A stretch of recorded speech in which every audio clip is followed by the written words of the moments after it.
దాన్ని చూసావా మీ పిన్ని గారి బిల్డప్.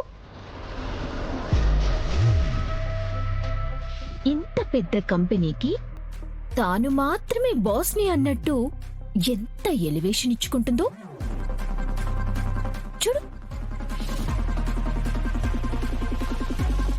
కనీసం ఫార్మాలిటీగా అయినా బోర్డ్ మెంబర్గా ఉన్న మావయ్య గారినో మీ అన్నయ్య రోహిత్ గారినో అక్కడ కూర్చోబెట్టిందా? అది కూడా లేదు.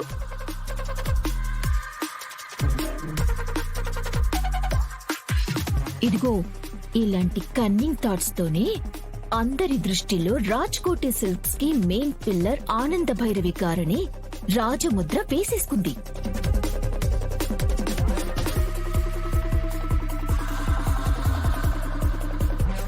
ఆ ముద్ర అతి త్వరలోనే చెరిగిపోతుంది.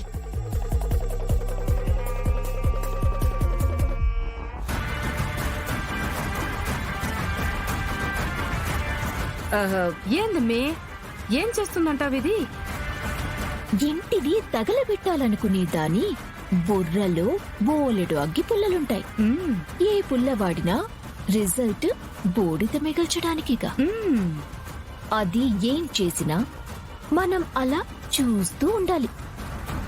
ఫైనల్ గా వచ్చే రిజల్ట్ ని ఎంజాయ్ చేయాలి. ఆ మాధవి, నేనింట్లోనే ఉన్నానే, ఏముంది? ఎగ్జామ్స్ కదా, ఏదో ప్రిపేర్ అవుతున్నాను. ఏం చేద్దాం? ఇల్లంతా ఏదో ఒక డిస్టర్బెన్స్. ఎప్పుడు ఎవరో ఒకరు రావడం, మీటింగు అది ఇది అంటూ నానా హడావిడి చేయడం.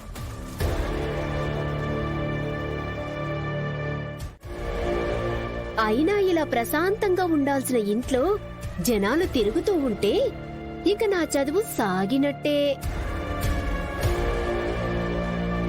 అయినా నువ్వు మాత్రం చదువుకొని ఉద్ధరించేదేముందిలే. ఇంట్లో చూసిన వాణ్ణెవడ్నో చేసుకుని వేరే ఇంటికి వెళ్లిపోవడమేగా.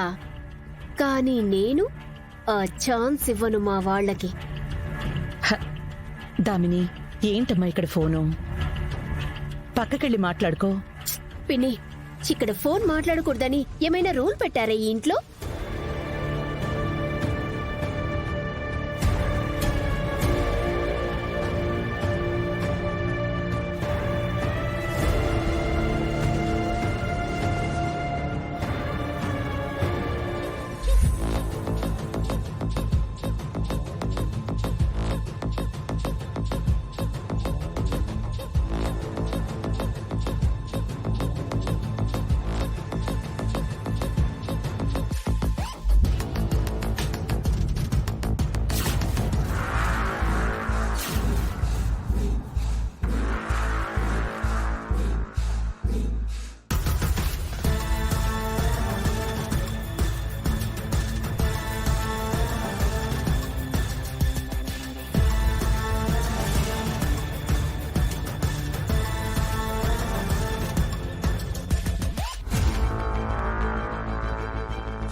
దామిని,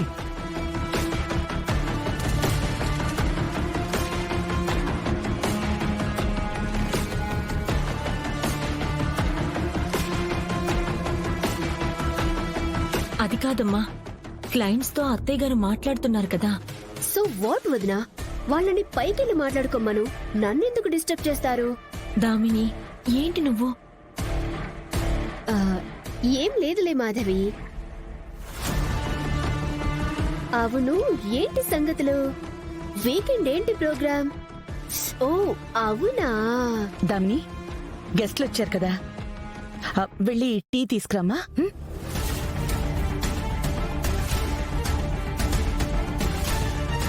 టీయా? నేను తీసుకురావాలా? దామిని, పద మనం వెళ్ళి టీ ప్రిపేర్ చేద్దాం. దా దా.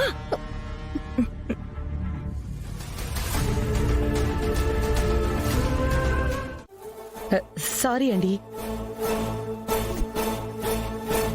దామిని, ఏంటి నువ్వు చేస్తున్న పని? అత్తయ్య గారు ఆపకపోతే ఎంత పని అయ్యేది?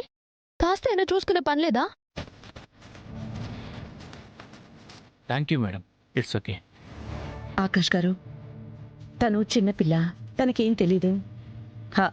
నెక్స్ట్ మీటింగ్ని మనం ఆఫీస్లో పెట్టుకుందాం. ఓకే మేడం, ఆ రోజే ఫార్మాలిటీస్ పూర్తి చేద్దాం. Thank you. ఉంటా మేడం. ఆ, ఉంటాం ఓకే మేడం. నమస్తే. వస్తాను సార్. Okay sir.